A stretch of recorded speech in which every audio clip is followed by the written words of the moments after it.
Nick here, and I'm going to talk about how to master things quickly, right? How to learn quickly, how to master through the process of deep observation. I'm just going to kind of walk you through the steps and the mindset you need to have and the cues you need to give yourself in order to make this particular step, this particular part of mastery extra effective and become a 1% performer in whatever it is you want to learn, whatever it is you want to master in a minimum amount of time. And we shortcut that mastery process. Deep observation is the most important for a beginner, or if you're getting into something completely new. For example, if you've never done sales and you want to get into sales, you need to put yourself immediately into this deep observation mode. Okay. And I'm just going to run it what it looks like for you. Right? There's 5 straightforward steps, and we'll just talk about how do you control yourself, how do you control others, and how do you need to act? What mindset do you need to take in order to absorb as much as possible and expedite the process of mastery? Okay, step 1, understand your role. Okay, this is really, really hard for people that have been high performers in other areas, or if people respect your opinion, you're going to want to give it. In this mode, we are here to observe reality, period. It may be dysfunctional, right? Maybe you don't like the way this industry works. Maybe you don't like the way people respond to the people in this industry. Maybe you don't like anything, right? But it is not your job to moralize or complain or judge, not now. Later on, after you've mastered the skill, you can bitch about the rules, you can change the rules. But in this mode, when you are in this passive observation mode, your job is to observe. How does this work? What is the reality? Okay? People might ask your opinion. Not now. I'm in observation mode. I'm just here to understand how dysfunctional and how nonsensical this is, right? So maybe I could change it later on. But right now, I don't moralize, I don't complain. That's your role. Observe, absorb. 2, swap back to gratitude. Every single task you are given now is an opportunity to observe this new world at work. So if you want to learn how to play the piano and the piano master that you choose to observe asks you to do something, be grateful. Okay, every single task, no matter how menial now, is a chance to observe how does a great pianist treat people? How do they think? How do they talk? What are their priorities? So you're kind of reverting back, right? Maybe you've been a CEO or a parent or some position of power in the past, and now you have to revert back to being grateful that you are allowed to do menial tasks. But it's an opportunity to observe. And if you let your ego get in the way, you are losing opportunity.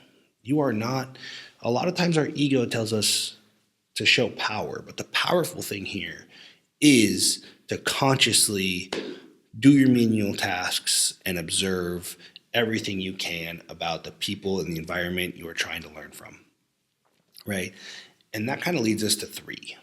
Number 3 is observe. Just observe. Don't theorize, right? Charles Darwin was phenomenal at this because he was observing something and formed an idea that didn't exist, right? So, but it was years and years and years of observation.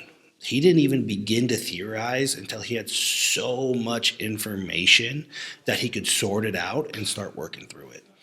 So you're going to have a command, or you're going to have this drive to act.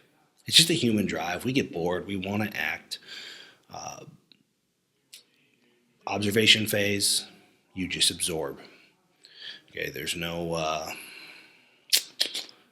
theorizing. There's no action taking. None of these things, because As soon as you start taking action, as soon as you start talking, you're not listening anymore. And this is the phase of listening. You can command people around later on.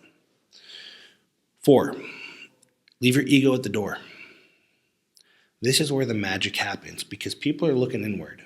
Like I said in the beginning, sometimes I'm stumbling over my own feet and I'm drooling on myself, and it's probably not a great first impression. But the hit my ego takes is more than made up for by the fact that I am looking at a world nobody else can see. Let me explain. 99.999% of people, everybody else in that room is looking inward. They're worried about putting one foot in front of the other. They're worried about having good posture and looking good and smiling at people and doing all the things they need to do to win friends.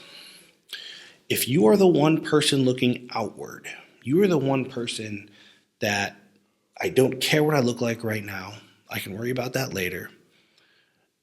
If you're the one person looking outward fully, you are going to see a whole world that nobody else can see, which gives you the tools and the data to master this stuff much, much quicker. This is a world unexplored. This is what Darwin was looking at, right? Charles Darwin was looking at this. He wasn't trying to get approval on the USS Beagle, which he had no business being on. He was looking out, and he was seeing things nobody else was seeing, right? So that's ego at the door. You don't necessarily have to drool all over yourself, but take as much of this energy and focus it outward as possible.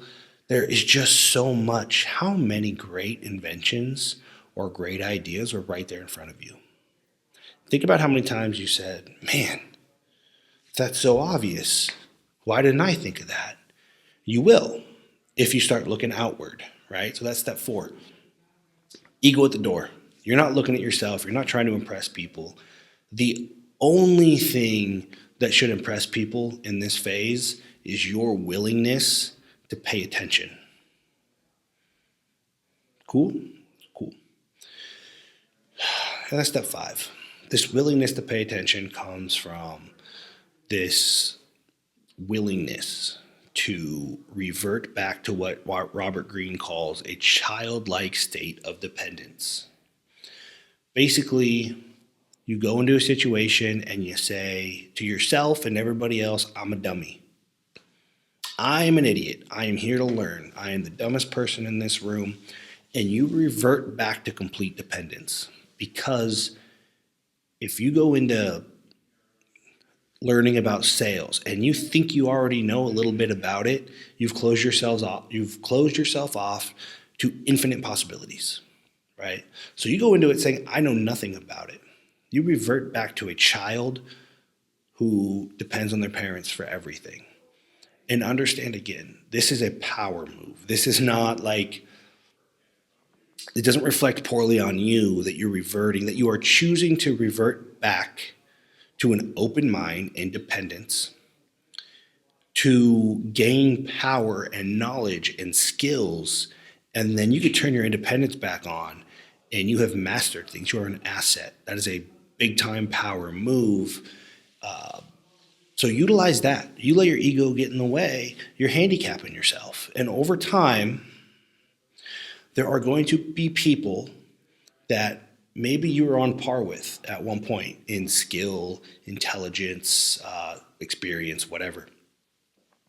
30 years later, the person who was the most willing to put themselves into a state of dependence and get uncomfortable and get laughed at and pointed at and whatever, the person that has participated in the most deep observation is going to be much, much, much further ahead in life.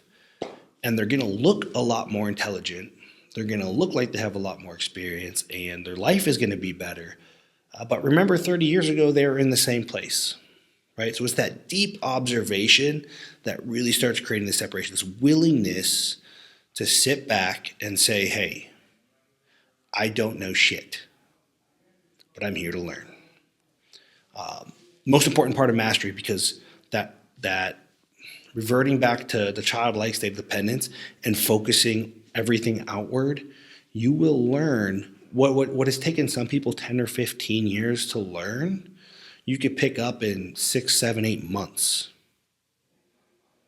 But you have to make that decision. You have to throw your ego out the door and participate in the phase of deep observation. Hope you guys realize you just got hit with some really powerful and pragmatic stuff. Don't you think? I do. And if you agree, hit the thumbs up button below and like the video. Let me know in the comments what other videos you want to see, what you want me to expand upon, and what questions you have. And remember, all of this stuff is only as powerful as the actions you take in your execution, the practical applications you can derive from it. So let's see how quickly and effectively and efficiently you can master the things to come. You're going to get information here that's going to help you on your journey that you will not find anywhere else. So be sure to subscribe. You don't want to miss one of these videos.